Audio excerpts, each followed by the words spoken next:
Sridhar Radhakrishnan is an environment and climate policy observer. He's joining us on the broadcast.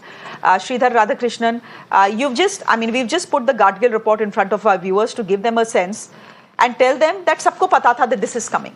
That Wayanad, the Ghats are sensitive areas. Stop cutting trees here, stop mining. Yet people weren't willing to listen. Should we blame it just on the rains, or is it human activity as well, which has led to the death of at least 116 people today? Thanks for calling me. And I must say, in the onset,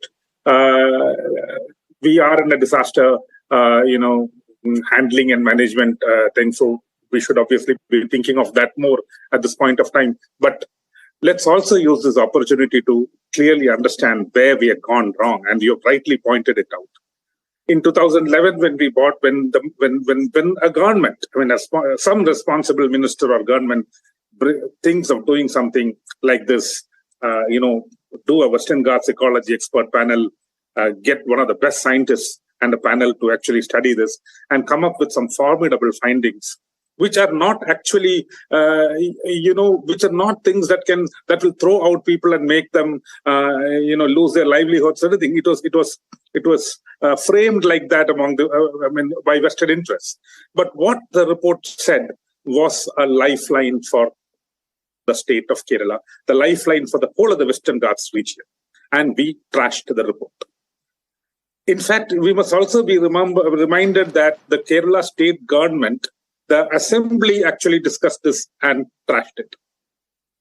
When Kasturirangan report came, they diluted it, and then in Kerala we had the Woman v. Woman, who was supposed to be the chairman of the biodiversity board, and he went in for drastic dilution. Right now, we literally don't have a conservation spot. Almost all the ecological spots or sensitive zones are also controversial areas where implementation is simply not happening. Any conservation implementation is not happening. So that's the first point.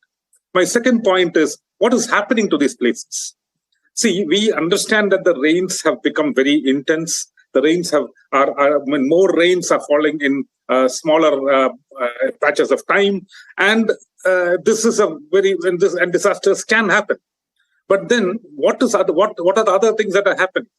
If you look at this particular region where this has happened, which is the Mepadi region, this is one of the most intense tourism destinations in the state. This has expanded so much of tourism. We are having hundreds of tourist destinations just in these hill ranges itself, in these vulnerable spots itself. In fact, one of the biggest tourism destinations is coming up in the same spot. And the government of Kerala is also planning, you won't even imagine planning a tunnel road through the very same mountains, almost less than 2 kilometers from this disaster happened. A tunnel road right through the Western Ghats. Can you imagine that? And we will still go and, justify this and get the people to protest if they don't put the tunnel road. We are sitting on a time bomb at this point of time in the whole of the Western Ghats and specifically in these regions. Now, the third point I want to say is that, okay, we were having warnings in 2011, but what about the warnings in 2018, 19, 20, 21? We have had landslides throughout, small and big ones. Nearby, the Puttumala landslide was next door in the same hill ranges. So all these warnings were there. And unfortunately, there are two things that the government did not do. One, if we had a risk assessment which is proper, we would have found that making people continue to live in these dangerous places should have been stopped. We should have rehabilitated them. We should have moved them out and put them in safer places. We should have spent the resources for that, build them houses and given them compensations and moved them. We didn't. When a warning comes, at least when a warning comes, they should have done that. Yesterday, a science center a civil society-run science center in Wayanad, which has been studying this issue since 2018, very clearly warned the district administration. It's called the Humes Center. They had previous data and they had data of rainfalls on these regions. They warned the district administration and the state disaster management agency that this particular spot is going to have a landslide. And the government ignored it, completely ignored it. If they had moved then itself, then we would have had, I mean, at least we could have avoided deaths in Mundakai and this. Okay. What you're telling me is shocking, Sridhar Radhakrishnan.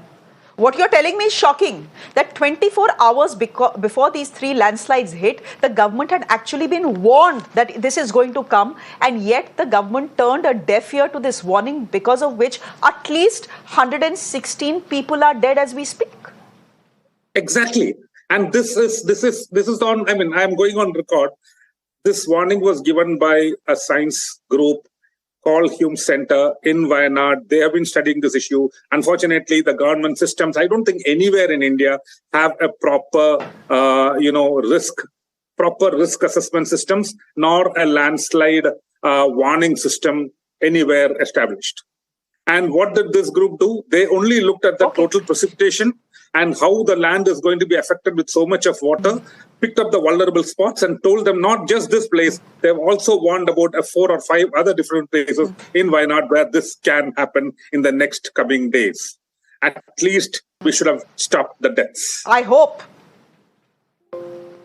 160 deaths, the government couldn't stop, but I hope that the warning that the Hume Center has given for other areas, at least the government doesn't turn a deaf ear and evacuates that region as soon as possible. Sridhar Radhakrishnan, thank you very much. It was good speaking to you. I hope the government of Kerala and the powers that be are listening to this broadcast right now and listening to you right now.